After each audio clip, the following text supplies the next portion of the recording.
I just finished reading and analyzing the prompt, and I know that the prompt says this. It says I need to analyze the rhetorical choices that Nehru uses to communicate his views on the significance of Gandhi's legacy. Not what did he think overall about Gandhi, not what does he reveal about himself, but what is the significance of Gandhi's legacy. So what I'm going to do is I'm going to read this passage, and I'm going to read with the idea of Gandhi's legacy in mind. I already know who the speaker is. It's Nehru, the first Prime Minister of India. I know that he's delivering the eulogy for his friend and collaborator in 1948 after Gandhi's assassination. And so now I want to take my time and read for legacy. So he says, a glory has departed, and the sun that warmed and brightened our lives has set, and we shiver in the cold and dark. So I see right away he's really setting up a lot with light, sun, and brightened, yet he would not have us feel this way. After all, that glory that we saw for all these years, that man with divine fire, and I'm just marking my passage as I kind of immediately catch the light in divinity, changed us also, and such as we are, we have been molded by him during these years. And out of that divine fire, many of us also took a small spark which strengthened and made us work to some extent on the lines that he fashioned. And so if we praise him, our words seem rather small, and if we praise him, to some extent, we also praise ourselves. So what's the significance of Gandhi's legacy? Gandhi's legacy is something that, let's see, what does he say here? Gandhi was the bright fire, and we all have his spark. So the audience has some spark. So what's his legacy? It's that he's influenced every single one of us in this audience today. So right in the first 10 lines, I have something kind of meaningful that I've gathered about Gandhi's legacy. It would be a mistake if I end up writing an essay all about light and fire. That's a choice that Nehru uses to talk about Gandhi's legacy. And so if we praise him, our words seem rather small, and if we praise him to some extent, we also praise ourselves. So this connection.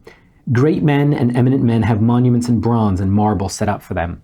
But this man of divine fire managed in his lifetime to become enshrined in millions and millions of hearts, so that all of us became somewhat of the stuff that he was made of, though to an infinitely lesser degree.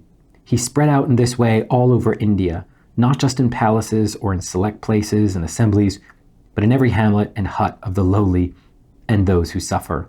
He lives in the hearts of millions, and he will live for immemorial ages. So more about his legacies, that Gandhi lives on. And I'm just going to make a note here about that and move on. What then can we say about him except to feel humble on this occasion? So we have that nice rhetorical question. To praise him, we are not worthy. To praise him whom we could not follow adequately and sufficiently. It is almost doing him an injustice just to pass him by with words when he demanded work and labor and sacrifice from us. In a large measure, he made this country, during the last 30 years or more, attain to heights of sacrifice which in that particular domain have never been equaled elsewhere. He succeeded in that. So Gandhi is one of a kind. So I'm going to mark down here that he's truly unique. And this identifies him as exceptional. That's part of his legacy. Gandhi is only Gandhi among all these other people. Yet ultimately, things happened which no doubt made him suffer tremendously, though his tender face never lost its smile, and he never spoke a harsh word to anyone. Yet he must have suffered for the failing of this generation whom he had trained, suffered because we went away from the path that he had shown us, and ultimately the hand of a child of his, for he, after all, is as much a child of his as any other Indian. The hand of a child of his struck him down. So this refers to this assassination, that there's this irony in Gandhi's death, that it was one of his own who killed him. And he probably, I'm going to guess, Nehru's not going to spend too much time on this because it's a pretty sad thing in the occasion. But I don't want to get distracted by that. I don't want to get distracted by the imagery. I don't want to get distracted by the image of Gandhi as a child. How do those choices tell me about Gandhi's legacy? See what I'm doing? My reading is not just a generic open-ended reading. I'm reading with a purpose. I'm reading with the prompt in the front of my mind. He says, long ages afterwards, history will judge of this period that we have passed through. It will judge of the successes and the failures. We are too near it to be proper judges and to understand what has happened and what has not happened. I like these nice repetitions here. So this is the repetition of form, something I could talk about. It's a choice that helps him emphasize this point about Gandhi's legacy. All we know is that there was a glory and that it is no more. Not so dark, certainly, because when we look into our hearts, we still find the living flame which he lighted there. And if those living flames exist, there will not be darkness in this land, and we shall be able, with our effort, remembering him and following his path, to illumine this land again, small as we are, but still with the fire that he instilled into us. So I'm going to connect that. He's really running this fire and spark theme here. So I'm just going to draw one arrow. I want to get too crazy here to this side. There's this nice connection between what he's doing here around line 50 to what he was doing in that first paragraph.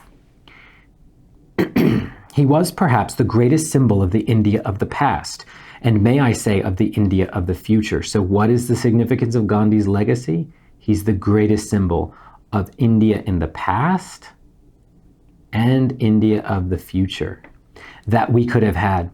We stand on this perilous edge of the present between that past and the future to be, and we face all manner of perils.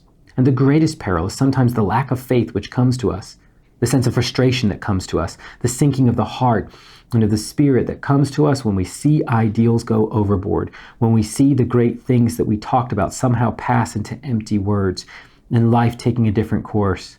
Yet I do believe that perhaps this period will pass soon enough. He is gone, and all over India, there is a feeling of having been left desolate and forlorn.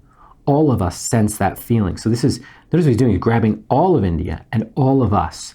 So I'm going to mark down this as the first person plural. It would be a mistake if I just said, look, he uses the first person plural, we and us.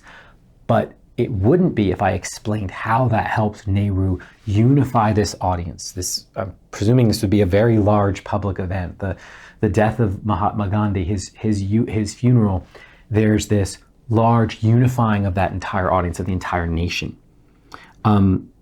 All of us sense that feeling, and I do not know when we shall be able to get rid of it. And yet together with that feeling, there's also a feeling of proud thankfulness that it has been given to us of this generation to be associated with this mighty person.